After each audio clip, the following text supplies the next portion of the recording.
athlete builder, back at it. Every time I get ready to start one of these things, I systematically go through our guest's bio. I think about clever things I want to say in the intro, and I had all that planned out here, and I'm completely going to pivot. First, I got Christopher Smith on today.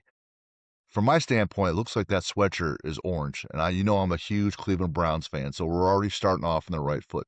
Plus, as a football guy, a two-time national champ out of St. Francis, and before we even hopped on here on this recording, I said, "Man, are those shoe boxes behind your head?" So he turned his camera. So Christopher, I'm needing you to turn your camera for everyone else to see this right away. So check out the Nike, Adidas, whatever display right out of Foot Locker, right? Where my guy here has a setup that is clearly he's sponsored by all the shoe companies and he's always looking good. A little bit about Chris. Works at Warren Central, local high school here in Indianapolis. So shout out Derek Moyers for hooking us up. Love Coach Moyers. Took care of our coaching my son for the longest time. And normally we don't have a lot of high school coaches on, if ever, right? However, Christopher's done well, and now he's coach of the year, from what I've been told, in the strength and conditioning world. So that is high praise. Before we even got on into that, I was telling him about the Mental Edge Academy, and I forgot that in my intro that we are brought to you by the AEA Institute, where we have the Mental Edge Academy. We're working on mental performance at all points in time. So hit me up for that. The other thing about Chris, didn't play just one sport, played lots of sports.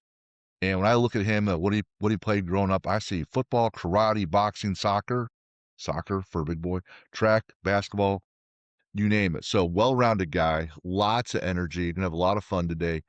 Shout out Derek Moores, Warren Central High School Strength and Conditioning Coach of the Year, Christopher Smith out of St. Francis. Welcome to the show, my friend. Thank you for the welcome. Let's Yeah, get active. let's get after this. So Derek didn't lie. He said you get a lot of energy. You're funny to hang out with and talk to, but you get a lot of results. In that vein, funniest college moment that you had? The funniest college moment that actually it was fall camp, and we're going through. I just had transitioned from defense to offense because the team needed me to play a role, which I played in high school, which I actually enjoyed. They moved me to fullback, and when I moved to fullback, um, I wasn't in the position that I felt that I needed to be in. So I wasn't in the one or the two spot. So what I did was they called a play, and I went through and I hit our starting All-American inside linebacker, knocked his helmet off, busted his chin, gave him like 6 stitches in his chin or something. He was like leaking. Mm. And I walked to the head coach and I said, "I do every single starter like that. You keep playing with me." And I just walked away. And everybody on the squad looking like, so Hmm. yeah, that just tells a little bit about me. Well, I don't know if that was very funny, but I'll tell you this: it's deliberate and intentional. And when I talk to the athletes about being intentional when they go in to train, that's a big piece. What was your welcome to college football moment where you're like, man? Because I know you went to Arsenal and you said Pike High School where you graduated, but from there you went on to college. It's always a different level. What was your welcome moment where you're like, oh man, okay, this is a little more for real than what I'm used to? So I went against one of our All-American defensive ends, and I'll tell the story all the time. And being intentional, like you speak about, I'm very intentional. Like everything that I do, like I look at it, I think about it, and view it in a 360. So like, what's the good and what's the bad that can come from this? But going into this moment, I took a step wrong. So I took a power step that wasn't really powerful, and barely got that stump in the ground. He did get a stump in the ground, and he stalemated me. I've never been stalemated ever in football. Like I've always heart myself, like if this guy doesn't move a yard or two, I lost a rep. And I kind of got like stunned. So I felt like, man, like this guy's kind of strong, but his technique was a little bit better. So that made me learn. And I don't know if you know, his name is Lucas Sparks. He came out of Ohio. Very good player, undersized player, but he was very good. And if he had about 2 or 3 more inches, he definitely would be a Sunday guy. But going against that and understanding that I still have some work to do really held me accountable to the standard. Love that. So, for those that follow the show, in the athlete builder world, we talk about the head and the body, and the head has mindset, knowledge of the sport, and then dealing with teammates. Physically, there's your training, nutrition, and recovery. So, what I like there that Christopher just said is that, he was strong. The other guy was strong as well, but a little more sound technique wise. That's a knowledge piece, that's a rep piece, and everything matters. You can get by for so long on just being physically better, or you can get by just being more technically sound. You put those two things together, look out, it's deadly. What are 5 words your college coach would use to describe Christopher Smith? Only 5. Tough, discipline, integrity, accountability, smart. Okay. You can go a long way with that, and several of those are our core values um, as well. Now you coach kids. You coach kids, high school level. What are 5 words the fellas would say describe you, if they're any different? Energy, wisdom, accountability, integrity, um, confidence. All right. I imagine you coach the ladies too, right? Yes, sir. Anything different there? No, no, sir. So what you see is what you get. Yes. The Straightforward. accountability is huge. Ego at the door, constant feedback loop. Give me the information so I can get better immediately. So rare, so valued. That's huge. Now, you won 2 national titles in college. You coach kids now. Would you rather win as a player, the whole thing one time, or coach a team that you groom these kids? They come with you 4 years, right? Yes, And sir. now they're in either a state finals or a college national championship, and you're one of the coaches that got them there and changed their lives, and they win it. But you can only have one. Either you win the whole thing with your boys, or you lead a team of boys or lead a team of girls, and then they win the whole thing. Which one would you rather have? It's an unfair question. It is an unfair question because without going through the process, I don't think I will value it enough to pass it off because I haven't experienced it.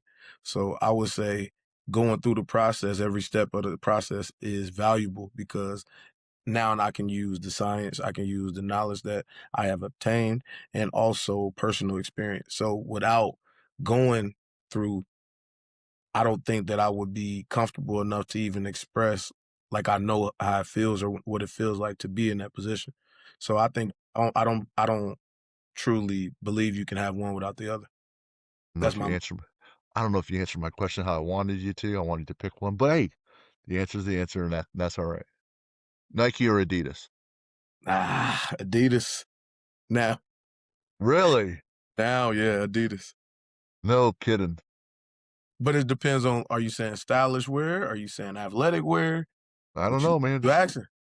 But I'm gonna say both show up and they say, hey, man, here's the same sponsorship, 1 million a year. We're gonna cover you head to toe in Nike or Adidas, but you can only wear one. You can't wear the other. Whether you're going hiking, whether you're going out, whether you're coaching, whether you're working out.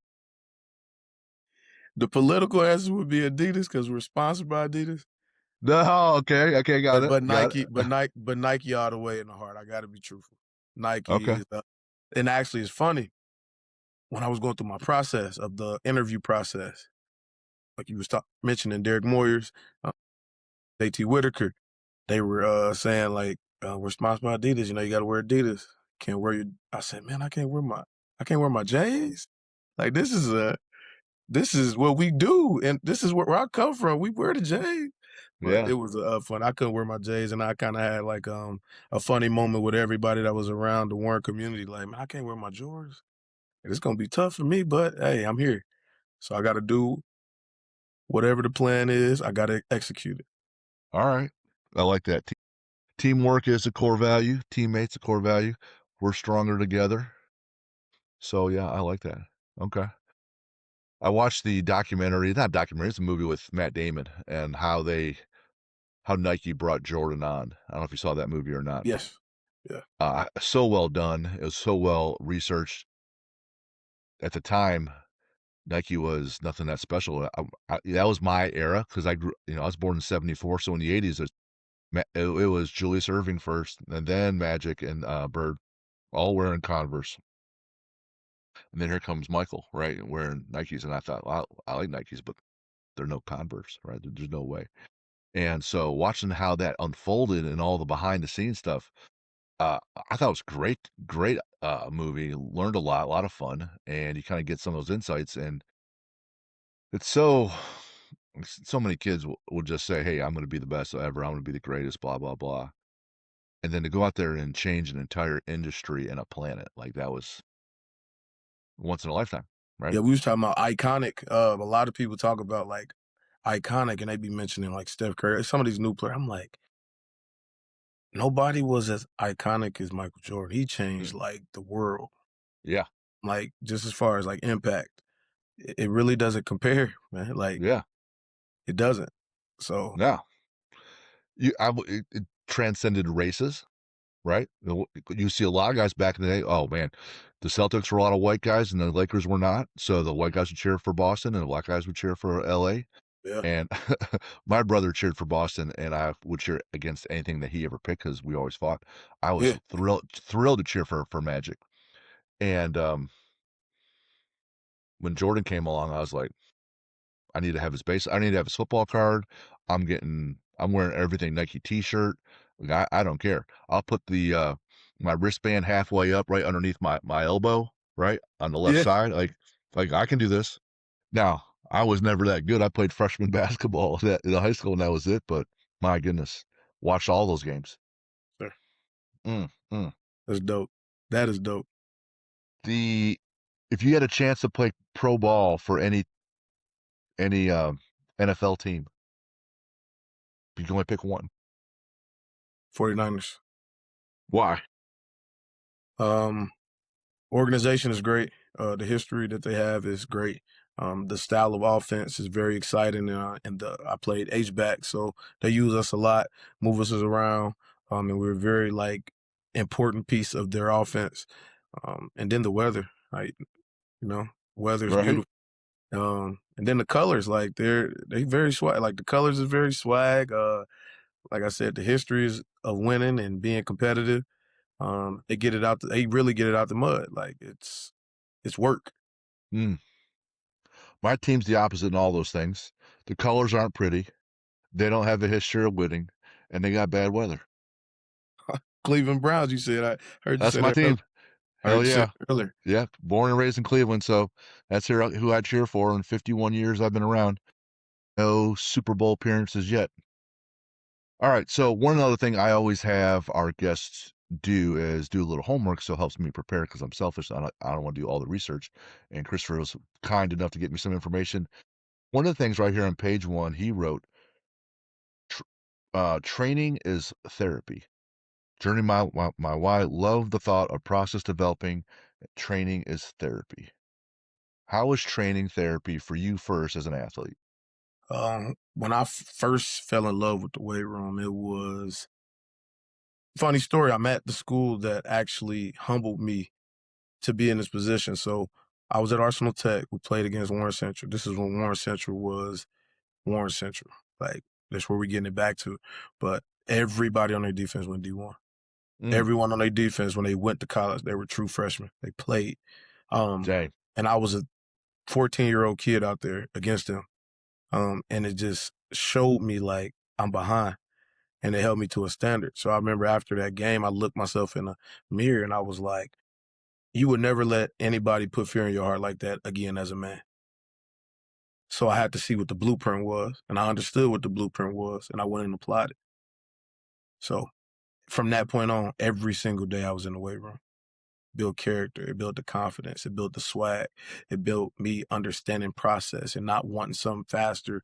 Um, then I was able to really receive it and understand it. Mm, So it built all these beautiful qualities and skills inside of me, and I just fell in love with it because it advanced me, it elevated me, and it gave me a purpose of understanding the true nature of process. I love that. One of the things I constantly tell people is that confidence comes from reps. And people say, "Oh, I'm nervous here, I have anxiety here." I said, "You can visualize what to do in a moment, you can pre-decide, plan everything out as best as possible, come up with different scenarios, things go sideways, but until you go through it, you still won't believe it you can. You might have some confidence or some cockiness, but to sit there and know, like, you know right now, if I put 135 on your back, you could stand up, right? Squatting 135 is no longer, "Oh my god, I wish I could do that." But your 10-year-old boy, probably not. And if you never squatted before, so once you get to 2 and a quarter, 315, 405, 495, right? 1, 2, 2.5, 3 times body weight, you standing up with that weight that could crush your soul and hurt you. You get to go through all your checks before you unrack, step back, go through all your checks, what's gonna happen on your squat, down and up, right? Everything's because at a max effort lift, risk is highest. And so everything you have all your knowledge, you go through everything, and once you do that, you're like, "Oh, man."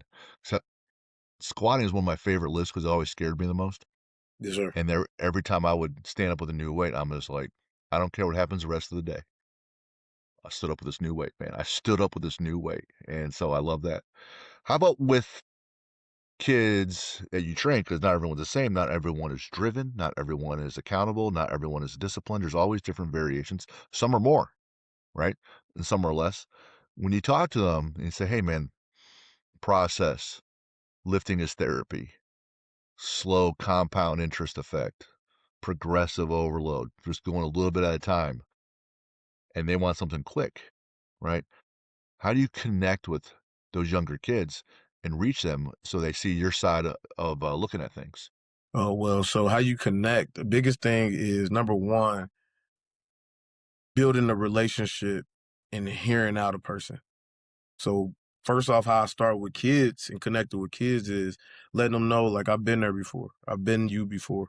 uh, And I want to give you what I never had. So number one, I got their attention right now because now they see that I care.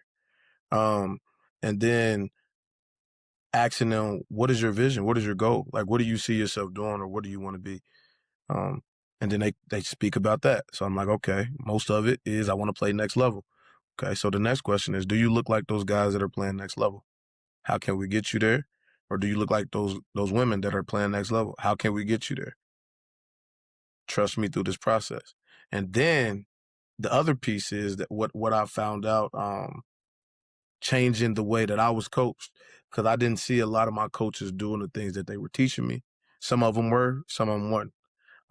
So them seeing me doing it every single day, them seeing me being strong, me being powerful, me being Mm, able to explain these things, right? The application piece of it, they're like, okay, man, this man is teaching, but he's also practicing what he's teaching. yep. I listen to a lot of Louis Simmons. You know who he is out of West Side Barbell, and he would say, "Why would you ask someone for advice on how to squat 500 and we can only squat 200?" Right?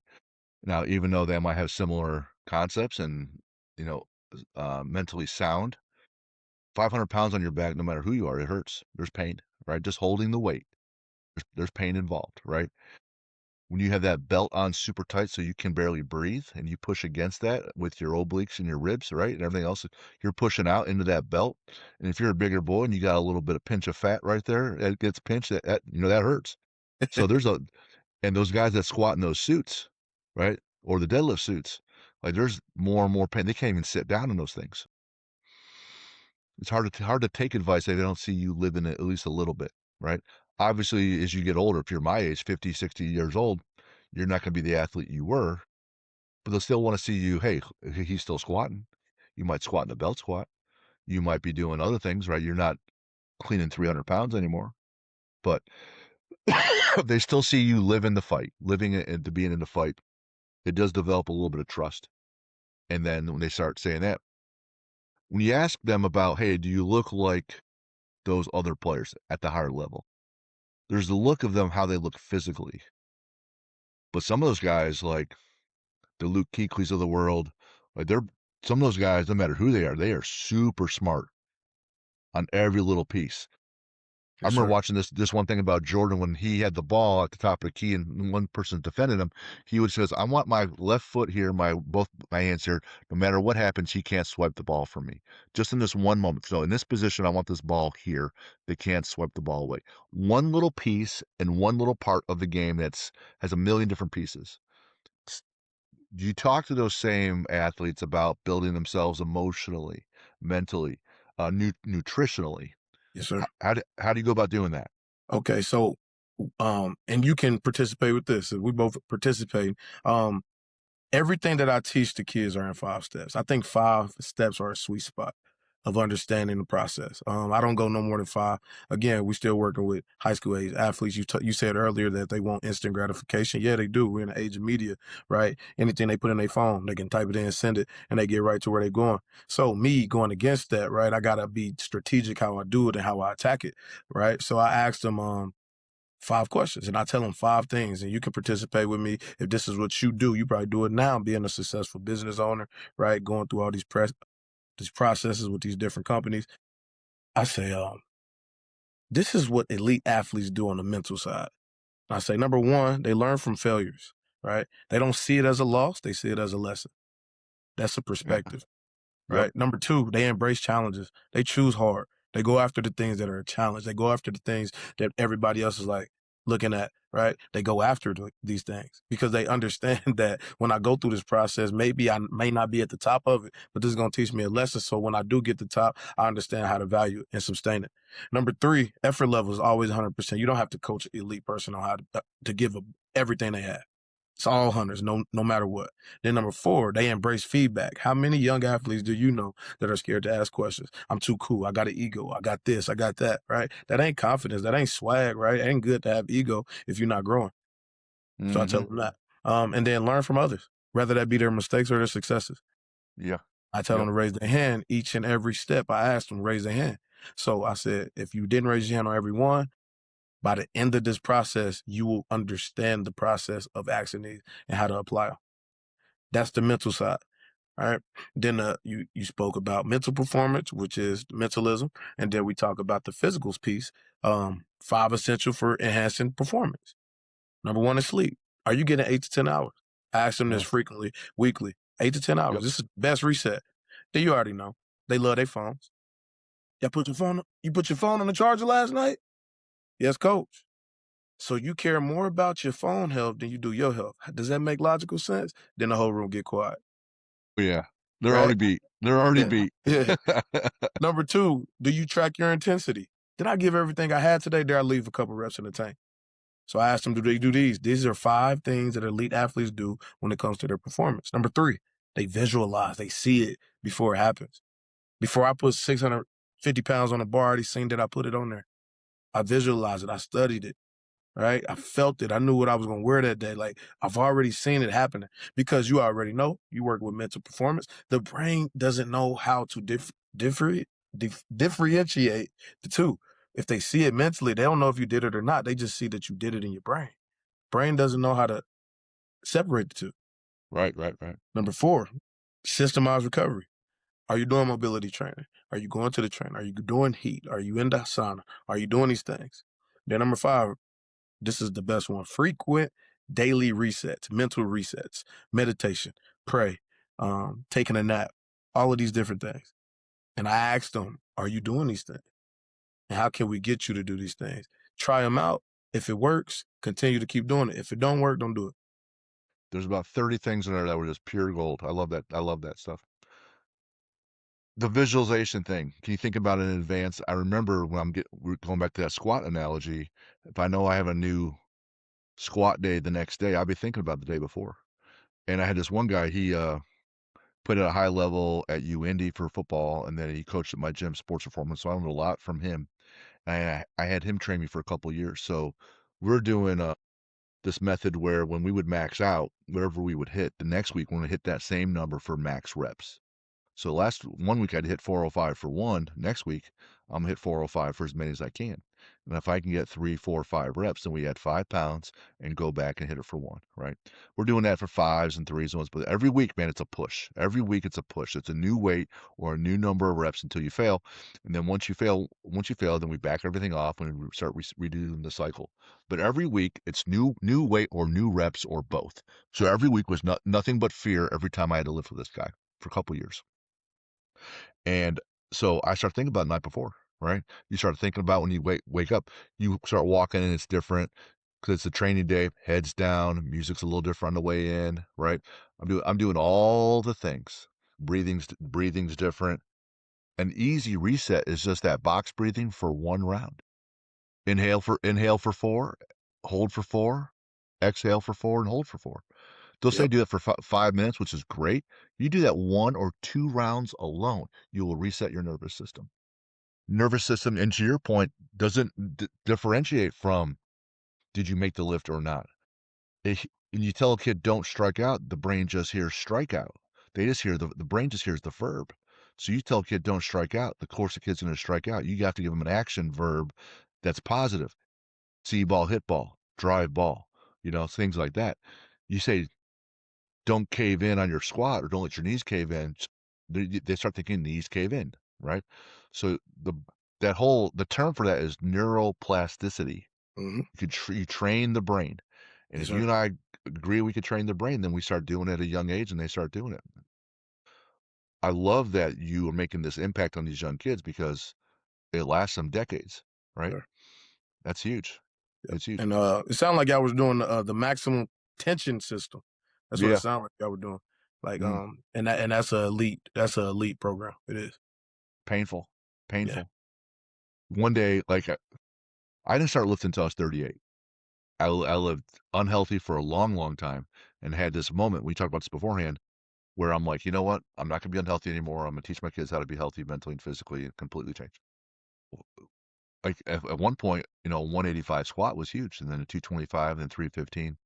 So that when I hit 405 for 1, the next week, he goes, "We're gonna go for max reps," and Dustin's behind me, and he's unbelievably intense. He's all about the back slap, and I'm like, "Fuck, he's 250 of pissed off," and, I hit 405 for 11 that first time I hit 405 for max reps on a squat, and it was so painful, but he saw the speed, so he knew I had another rep, and so when I was done with that set, I just sat next to the wall for about 5 minutes and just kinda shook because you're hypoglycemic, your blood sugar's dropping, you're kinda dying, but you're like, I knew he had me. I knew my coach had me, so I was safe. I put my trust in him. If he said go again, I would go again. And at that point, it was just unhinged, drift back, knees out, and then drive up. It was just coming down to like 3 words, and your brain just went right to those words, and that's all I thought about. I'm like everything else is gone. The music's off in my head. I don't hear a thing. All I hear is go again, and I go through my process. Go again, go through my process. So it was pure joy to have that level of focus and then have a win like that and your coach right behind you. So I know you Amen. know what that I know you know what that's like. Amen. Yes, sir. Yes, sir. Talk about a moment when you were a bit fearful at a younger point in your time, in your age, and you're like, I don't like this a whole lot. I need to figure out a way through or around or over.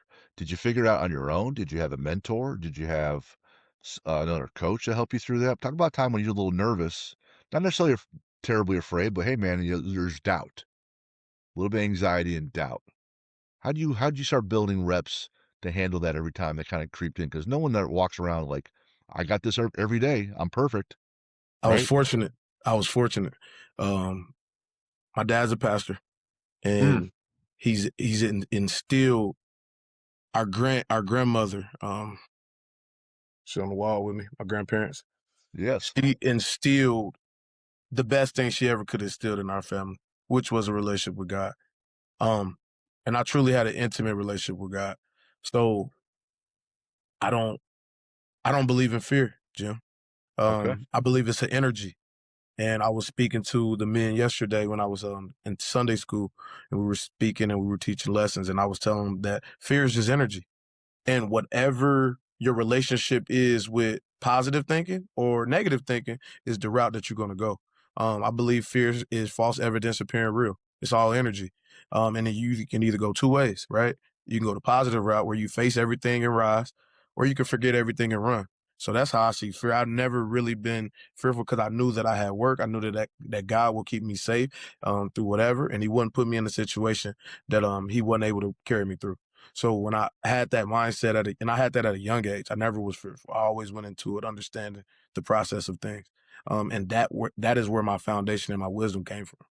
So it was a life generational altering gift your grandparents and father instilled in you. Hey, man, I could be dog shit today.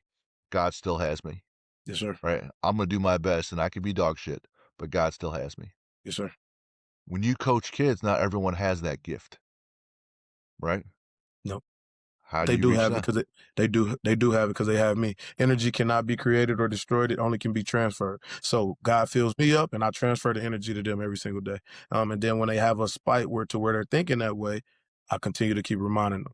And then I tell them about preparation plus the opportunity equals success, which equals confidence. All of those different things. And it's a process. It's an over and over process. It takes 21 days to create a habit. So it's rep after rep after rep, and you're gonna get it. So that's what I go back to, especially and again, all athletes are different. I hear that you're saying that they are. Their thought process is a lot different, but when they're under the leadership, their leadership matters, right? I know you heard that old proverb where it's like a sheep, a leader, a sheep that is a leader leading a pack of lions will lose to a pack of sheep that's led by a lion. Mm, mm, I truly know that. yeah. The energy can rub off, and you put some Yes, not and once you have the energy and some legit knowledge combined, powerful, right? And unstoppable. and then when you see a kid, they kinda trust you a little bit, and then they see some success, and they're like, "Oh, wow, hey, I can hold on to this guy. I can hold on to coach, and he's gonna lead the way," right? And then you get them believing in God a little bit is along the way. Talk about a place to evangelicize? Is that the word? I don't think so. But you could bring that into their lives. Maybe they never lift again, but they walk away with a different relationship with God, right? What a gift. What a gift. How about when you're just told no? Next opportunity. It's going to be every no will eventually turn into yes. You just got to stay consistent because they don't understand or see the plan right now. But eventually it will happen once you continue to stay consistent with it. If I hit a tree in the same spot 1,000 different times, eventually that tree will wear out. But if I go at it and every time I hear no, I start hitting in different spots, I'm never going to make any gains.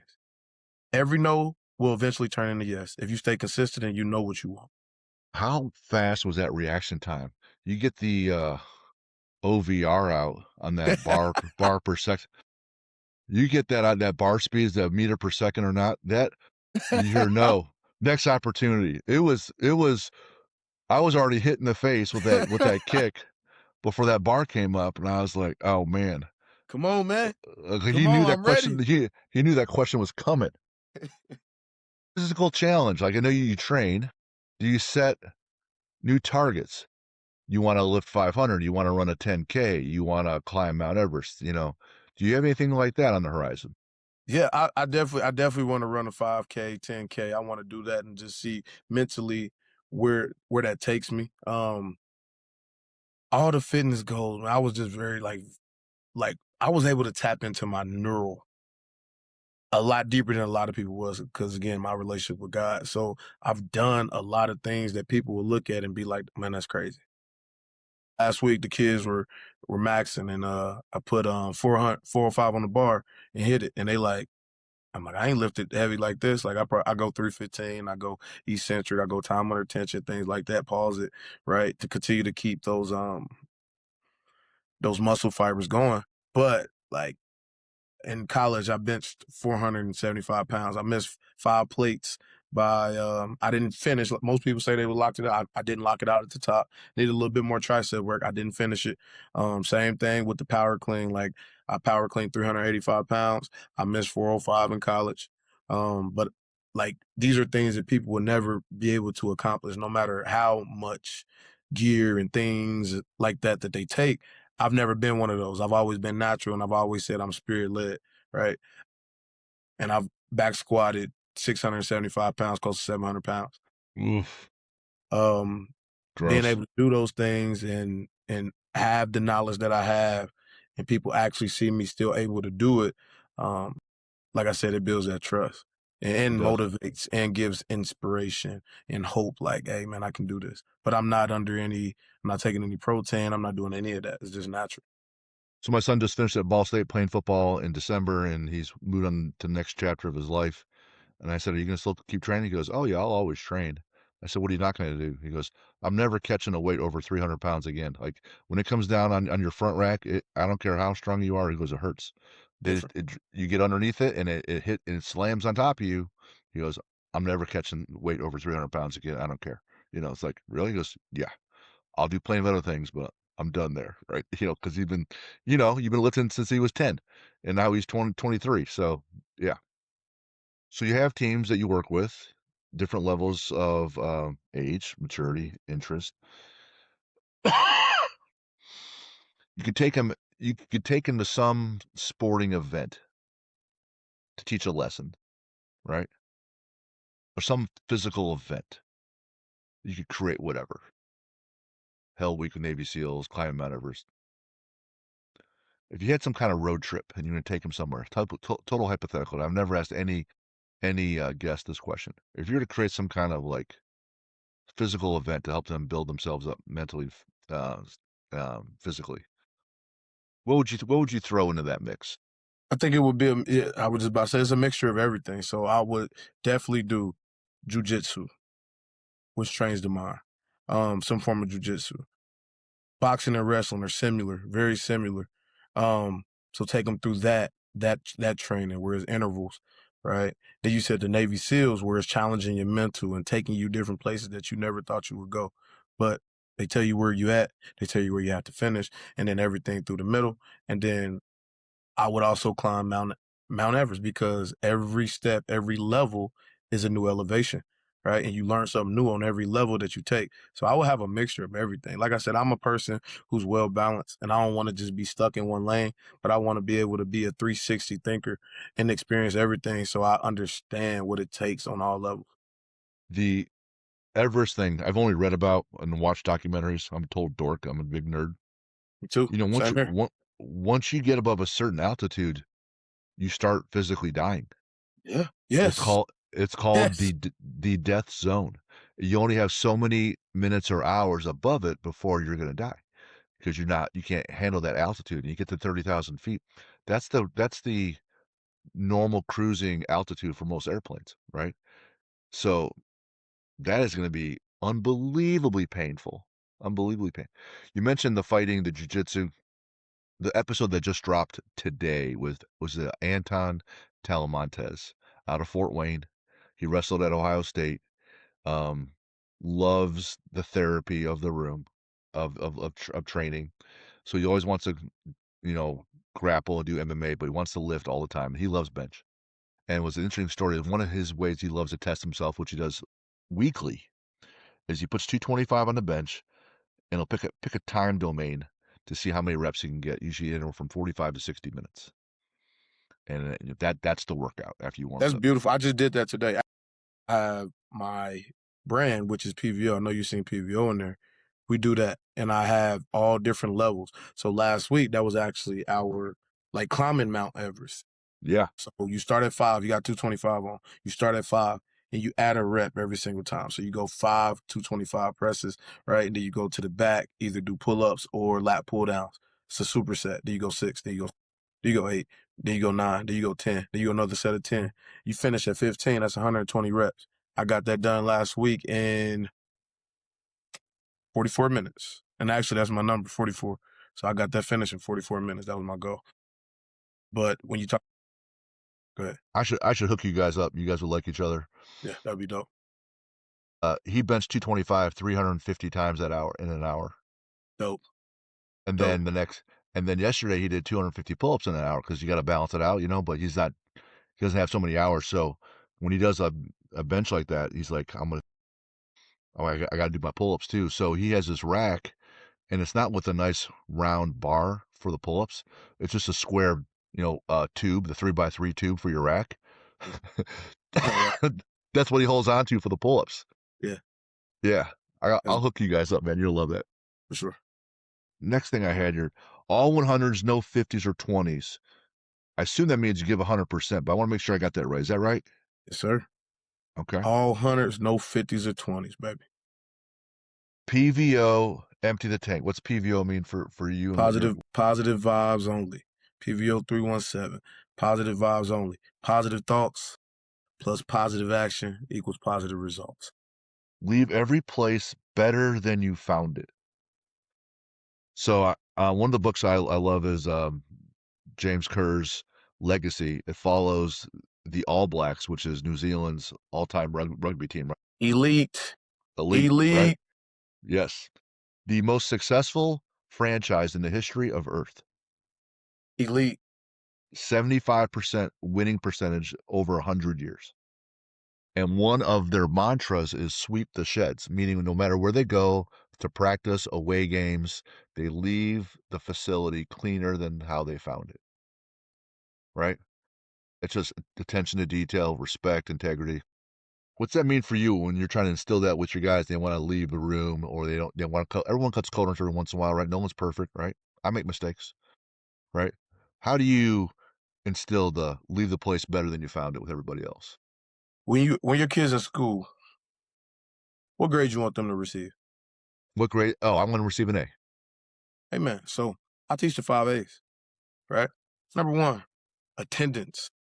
You have to be here, right? Late, forgotten. On time is late. Early is on time. Number two, attire. You must be in uniform. T-shirt, shorts, tennis shoes. Everybody's together. Everybody's on one page. Everybody working hard together. Number three, attitude. Attitude. Positive vibes only. Basically, what positive vibes mean, positive thoughts, positive action equals positive results, is developing a growth mindset. Opening your mind, not having a fixed mindset, right? Optimistic, not pessimistic. Number four, attention to detail. In the room, we got a beautiful room. Um, like I said, shout out to Warren Central, superintendent, administration, everybody who had a part in making that room beautiful. Um, Sponsored by Sornex. So everything that IU has, everything that Alabama has, they have Mm, dubs on the plates. So every single day, you better make sure those dubs are up. Better make sure the dumbbells, dubs are up. I face to the side, they're up. Make sure the bands are back in their racks. We got two of each color at each rack. Make sure they're structured and where they need to be. If they're not, we got a consequence. Bars are put up in their respective places, and that's how we roll. That's attention to detail. Then the last one, mm, accountability, right? Every set and rep is done with intent and purpose. And that's our 5 A's. So, coach, why didn't I get all my points for today? Did I have to tell you to give everything you got? That's not accountability. You didn't finish all your sets and reps. mm. Did you have your t-shirt, shorts, tennis shoes on? Yeah, coach, but you had a long sleeve on. That missed it.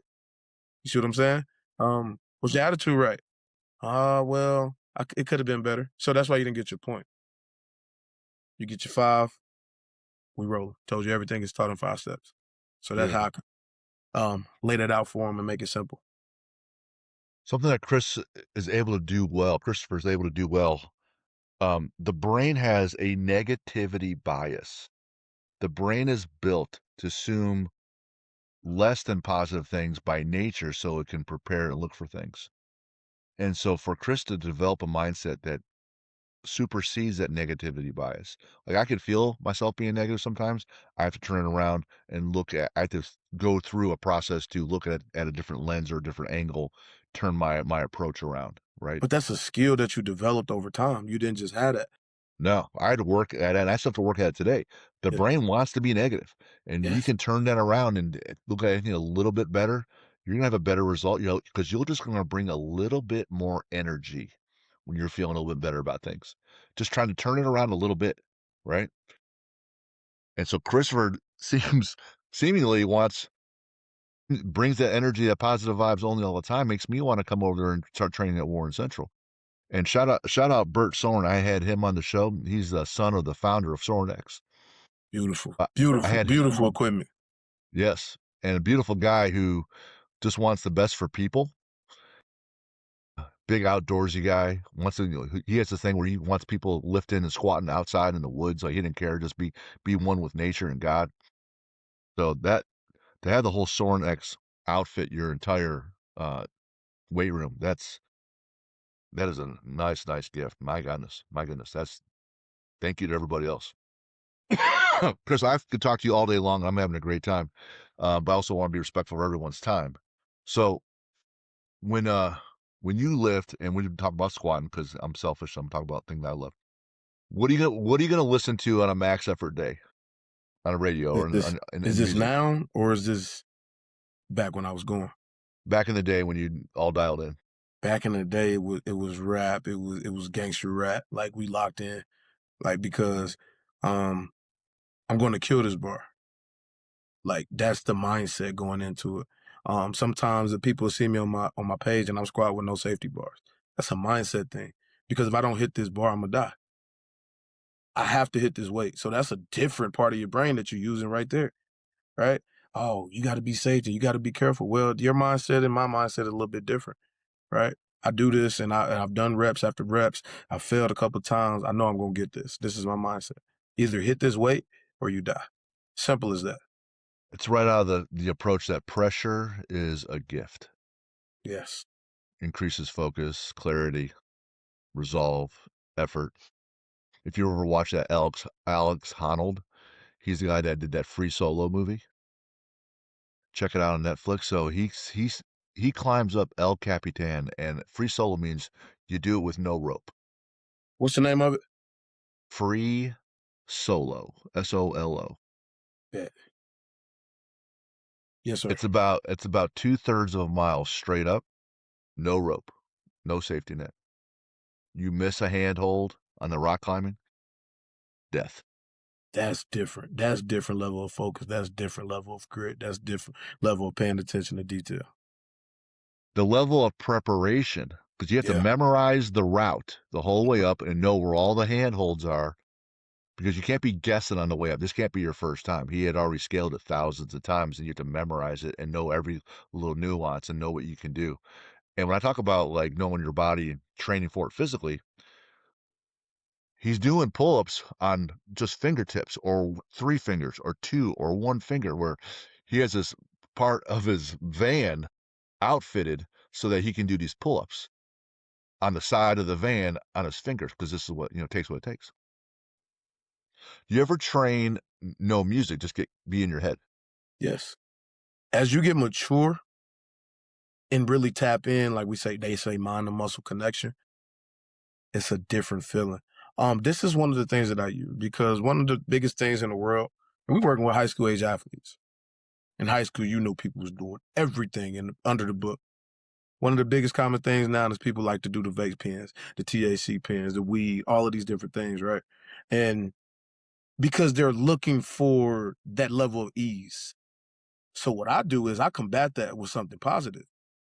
When you tap into your mind and muscle, just like you were talking about the 405 earlier, hitting it for 11 reps and you feel like you dying, really you was in a daze and you were high. That's Yeah. literally what was happening to your body. It's the same effect, but it take a little bit more work. So when you put it in that perspective for them, this is why I do what I do. Me and you are not much different, right? Except for you want it the easy way. I want it for something that's going to benefit me, which takes a little bit more work because it's the same effect. But this one is going to help you. This one is going to harm you. And they both are four-letter words. You want the harm or you want the help? Yeah. That dopamine release is real when you hit that number by yourself. Yeah. You mentioned that you're not married, but maybe down the road you might be. So let's say there's someone in your life. What's a bucket list adventure you want to do with that someone? You can't I have want done to. it before yet. I want to go to Africa. I want to go to Jamaica. I'm going to go, um, and I want to go to Egypt. I want to go to Egypt.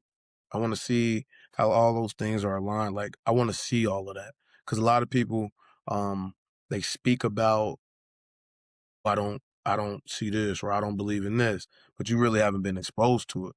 And I know that once you're exposed to it, it's going to shift your mindset about it. Favorite sports movie? When the game stands tall, beautiful. It was Long Beach Poly was in this movie, but it was such a phenomenal movie because it's almost like where I came from. So the inner city and then aligning because it really spoke about my life. That's why it really spoke about my life. Like in the inner city, they had inner city players that was on a team and they were connected with God.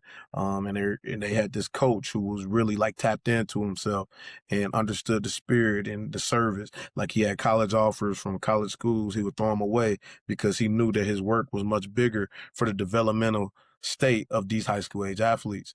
So just understanding that and just all the brotherhood, how they came together, how they were showing the selfish side of things and how it wasn't working out because people talking about going after records and streaks and things like this. And then at the end, them forgetting all of that and understanding that when we play for each other, we much better. Like you expressed earlier, you said we're better together. So beautiful, beautiful story. What about a sports comedy? Long as yours.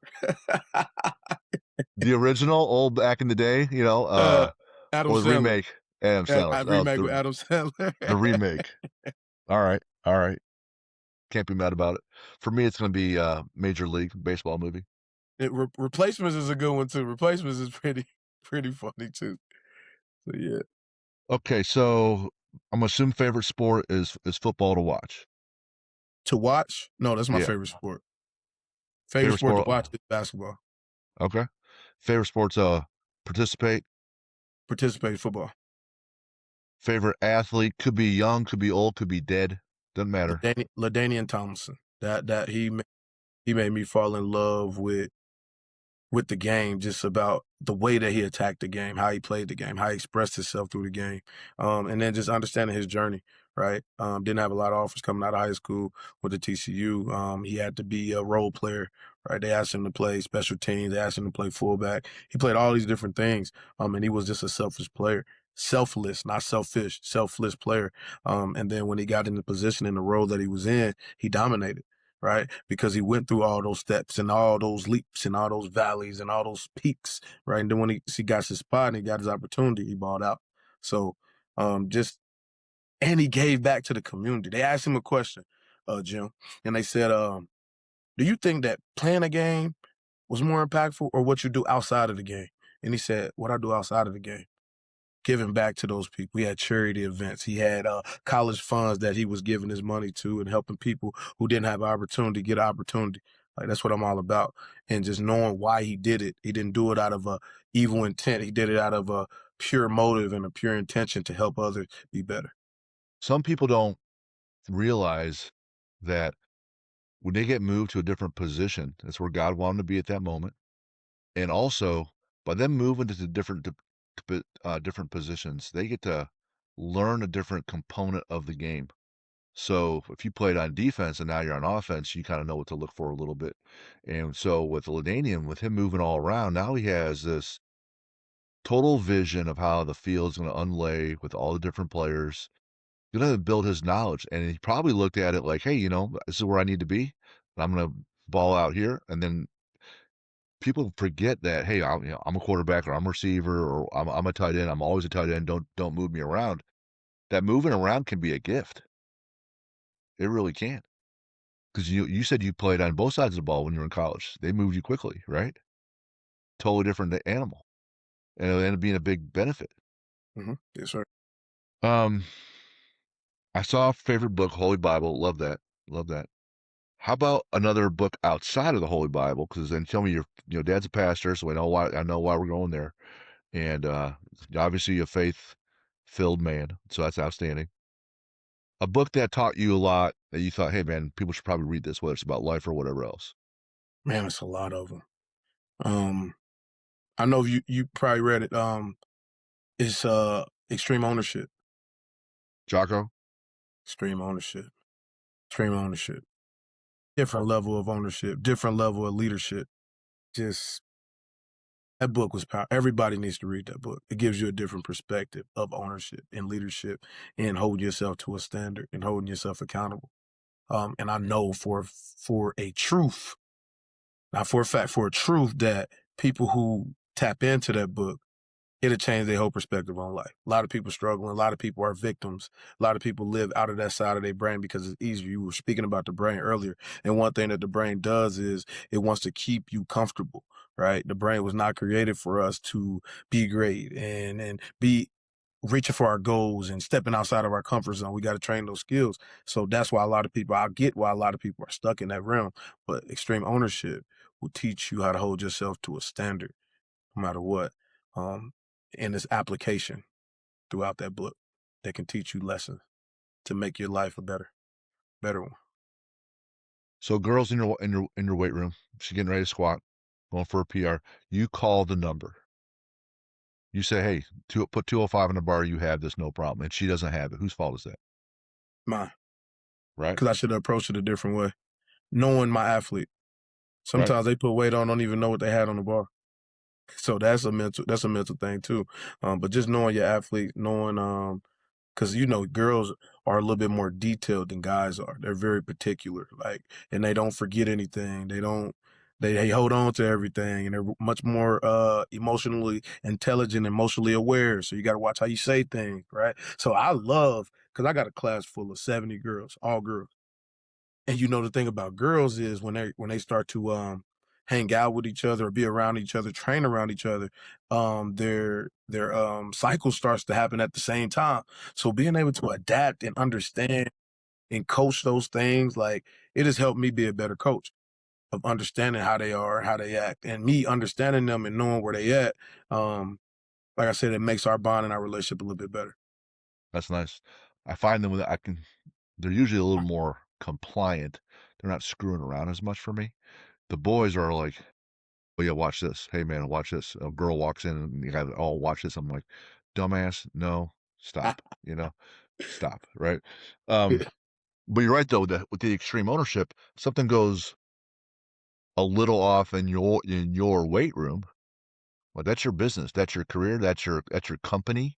Right? That's your identity. That is everything. Right? So anything's off there, that's you. That same thing with me in my gym. Um, I can tell you that in my book Man, so I definitely need to check that out. that there's one chapter in there I thought, you know what? I think I made a mistake here. I probably should adjust this one chapter, but it's not me, right? No one else wrote it. I did it. It's not on the editor, right? So when you know that and you're like, cool, you push your ego aside and then you're like, all right, cool. What do I need to do next? Right? Yes, sir. How about this favorite? I love this. Favorite superhero. I should have said this. It could be a real life person. Could so it might change your mind. Could also be fictional, Okay. or you could have one of each. All right, Let's go. have one of each. All right, The Hulk.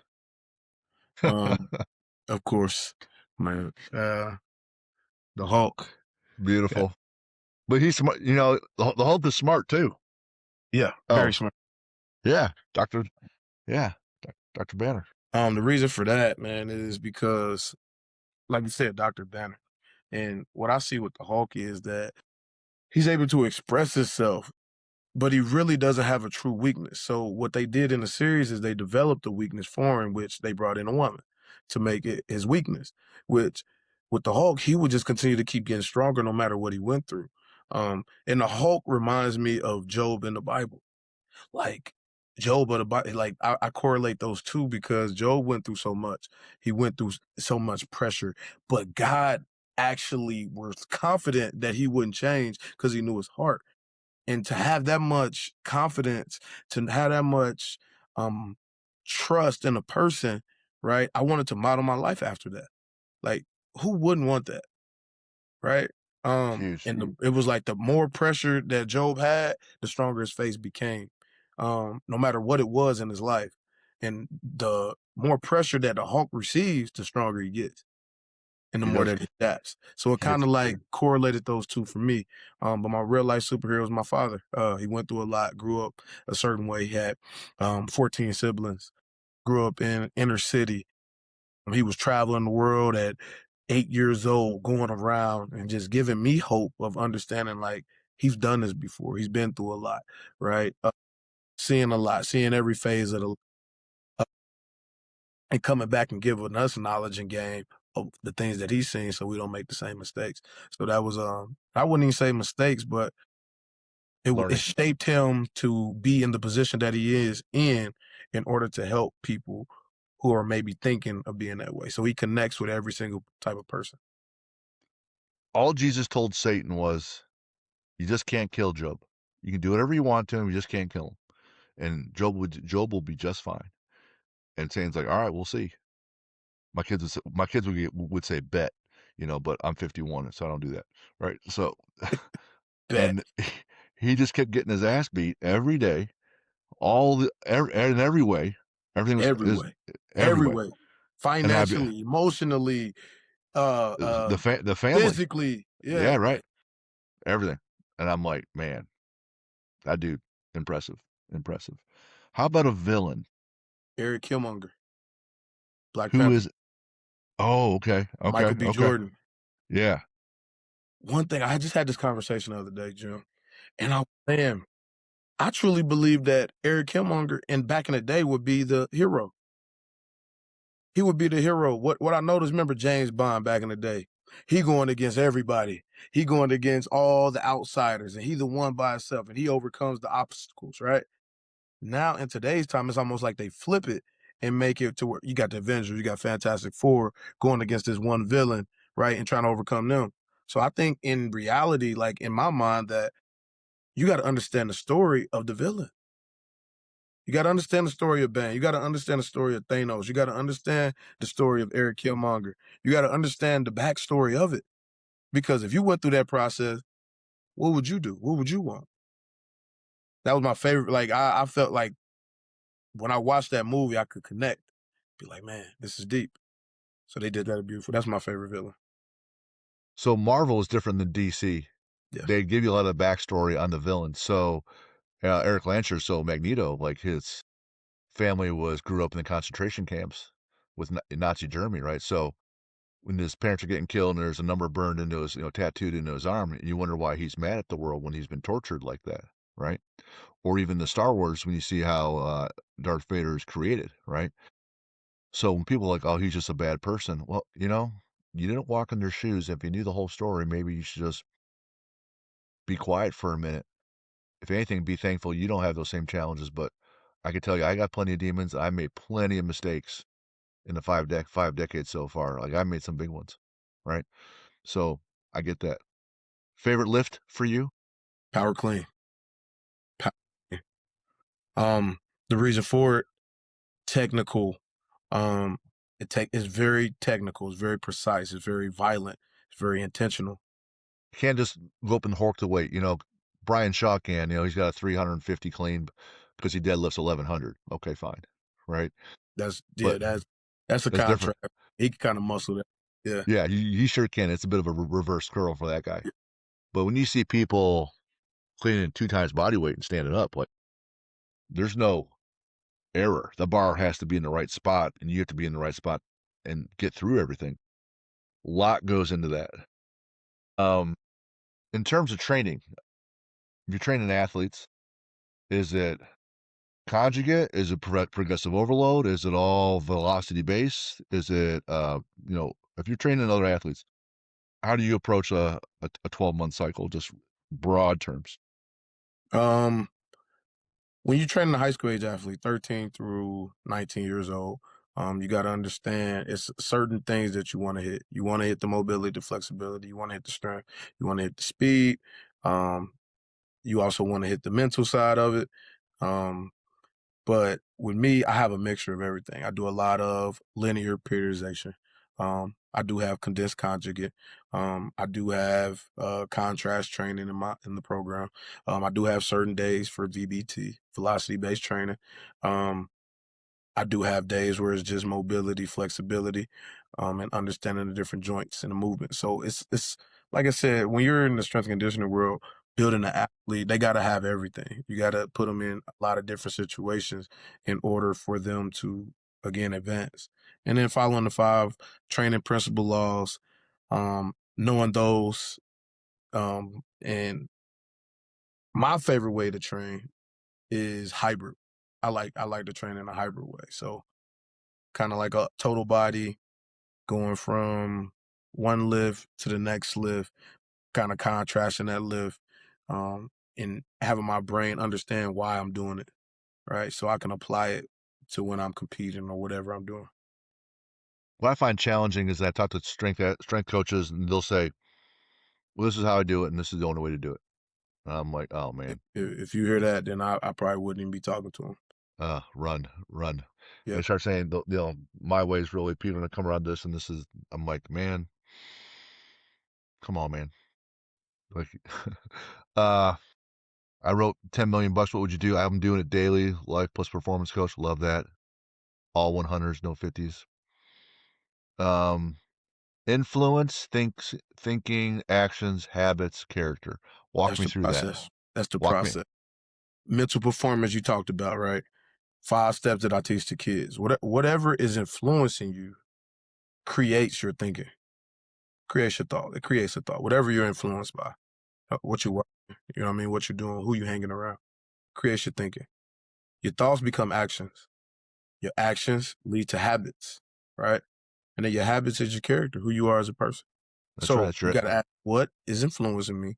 What is motivating my thinking? What is changing my thinking? What am I doing with those thoughts? And if I continue to keep doing those things with those thoughts, they become a habit of mine. And then that's who I am. Once that's woven into your identity, man, and you weave the right or wrong things in there, they're going to be in there for a long, long time, Yes, sir. right? Until you make some other changes.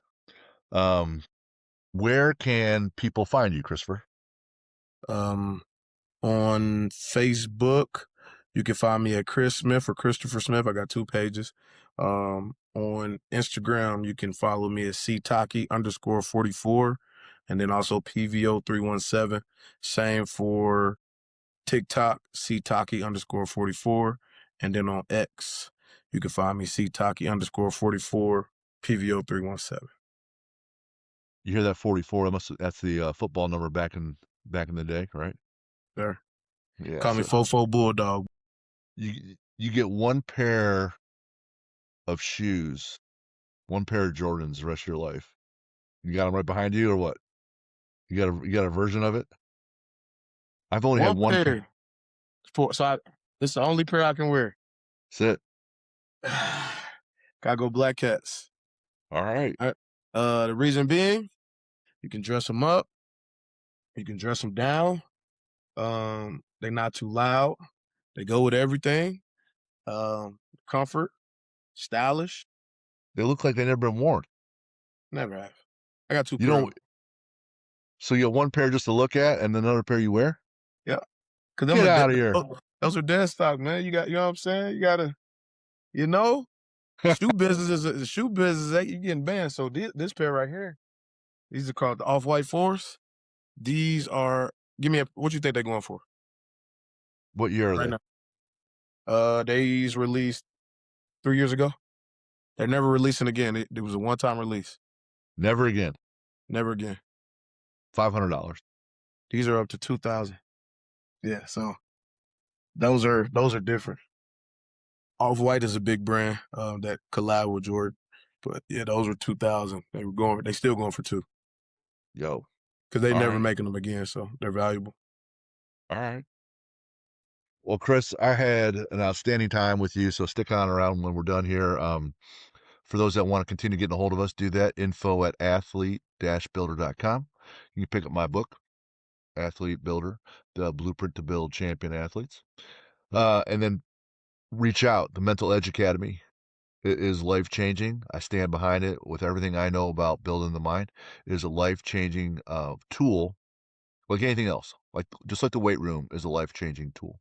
So check that out, the Mental Edge Academy, and hit me up. You want more? You have questions about that? Chris, until next time, man. I loved hanging out with you. Shout out Derek Moyers again. Really enjoyed it, and you're gonna be great, man. Yeah. One, yeah, I was just holding up the Dove C, but one thing I wanted to leave the people with was the 5 steps, the PVO mindset that you can add to your life. Like you were just talking about the mindset, right? Number one is think about only what you want, right? Forget about what you don't want. Never speak on what you don't have embrace and value what you do have, and then live in the present so you're not stuck in the past. All hunters know 50s or 20s. Beautiful. I like things that make sense, have purpose, they're concise, useful, and speak to your identity. I love it. Love it. Thanks, Chris. Enjoyed it.